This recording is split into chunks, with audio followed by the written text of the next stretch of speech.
Bonjour, je suis Simone Bernbern, je suis kinésithérapeute et chercheuse au laboratoire de physiologie et d'évaluation neuromusculaire à l'Institut de myologie à Paris. Et je suis là aujourd'hui pour vous parler de l'activité physique adaptée dans la myasthénie. Pourquoi parler de l'activité physique adaptée dans la myasthénie? Ça peut paraître contre-intuitif de proposer les exercices ou le mouvement avec la myasthénie en sachant que dans la vie quotidienne, vous pouvez avoir la fatigue ou une fatigabilité avec le mouvement. Mais par contre, l'idée c'est que plus vous bougez, moins vous rentrez dans le cycle vicieux de déconditionnement. Et du coup, plus ça va être facile pour vous de bouger et de faire de l'activité physique. Donc l'idée c'est de s'écouter, de ne pas faire forcément trop d'un coup, mais de faire peu, souvent, et d'ajuster en fonction de vos capacités. Donc il n'y a pas de recette unique. Tous les petits mouvements dans la journée, ça contribue à créer ce cycle vertueux d'activité et de mouvement.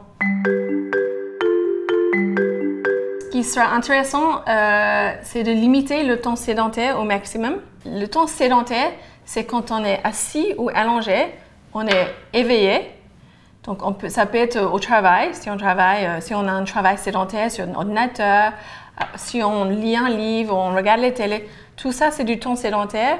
Du coup, l'idée c'est de diminuer un peu ce temps sédentaire et de remplacer ce temps-là en temps de mouvement. Donc même en étant debout, s'il est possible, parfois certaines personnes peuvent travailler debout, ou si on imagine, si on doit aller au travail ou dans la journée on prend la voiture, s'il est possible de se garer un peu plus loin pour s'obliger de marcher un petit peu, ou si on prend le bus ou un train pour aller au travail, si on peut descendre un peu l'arrêt avant pour marcher un peu.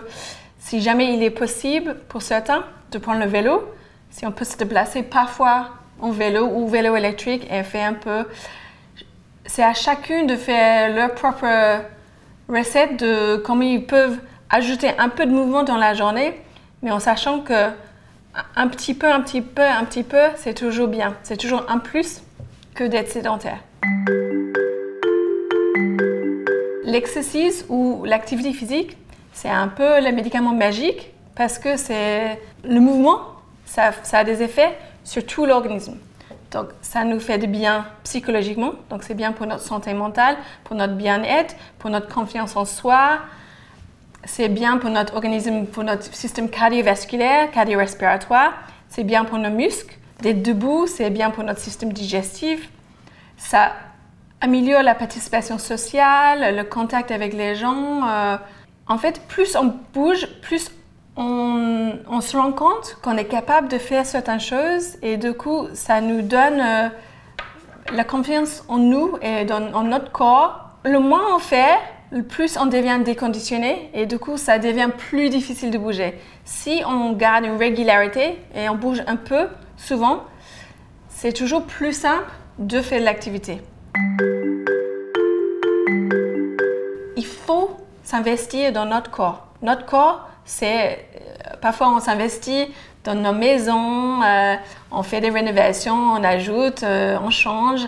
Il ne faut pas oublier que notre corps, c'est notre première maison. C'est là où on vit tout le jour et il faut prendre le temps de s'en occuper.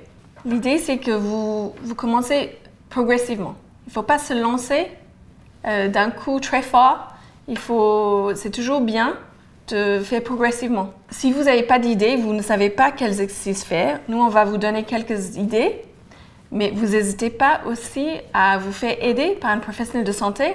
Ça ne veut pas dire que vous êtes obligé à être suivi toujours, mais pour vous mettre sur le bon rail, pour vous aider dans le déclenchement, dans le début, vous pouvez vous faire aider par exemple, une kinésithérapeute ou un enseignant en activité physique adaptée.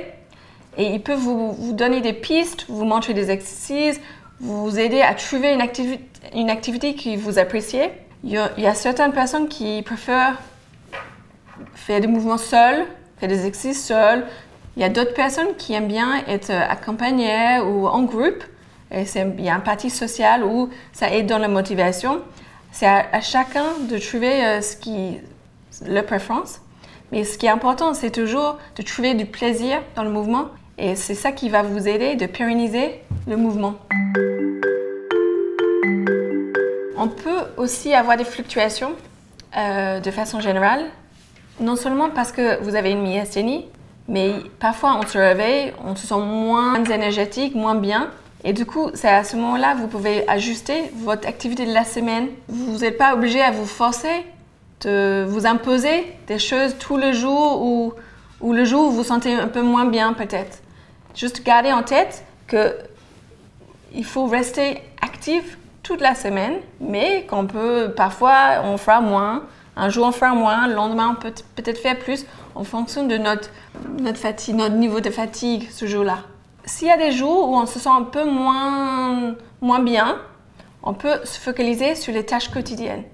Tout ce qui est mouvement dans le quotidien, et les jours où on se sent un peu mieux, on peut ajouter en plus des exercices spécifiques.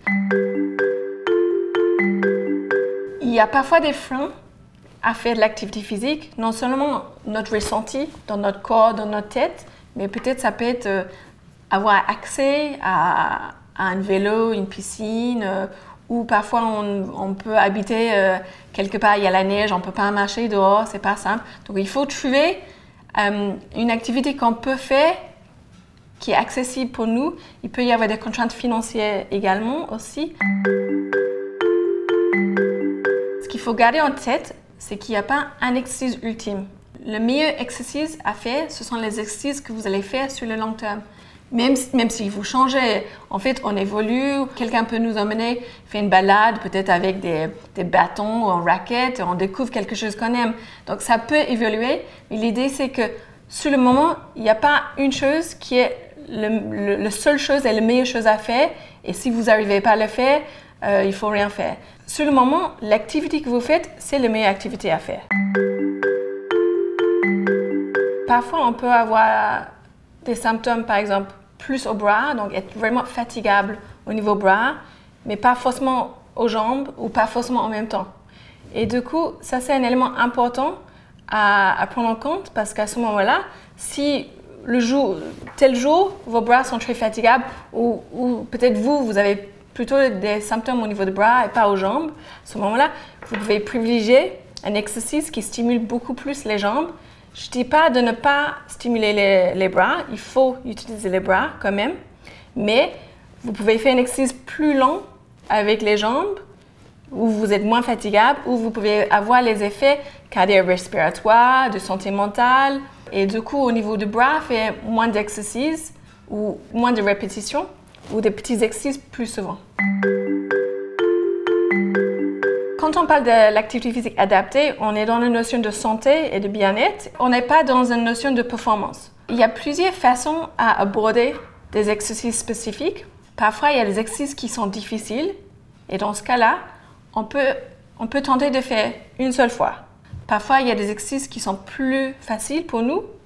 Et on peut le faire 5 fois, 10 fois et plusieurs séries. Il ne faut pas se décourager parce qu'en fait, on peut faire une répétition plusieurs fois dans la journée ou une répétition tous les jours pendant une semaine et peut-être la semaine suivante, on pourra faire 2. Peut-être pendant quelques semaines, on fera que 2 répétitions, mais peut-être le mois suivant, on pourra faire 3.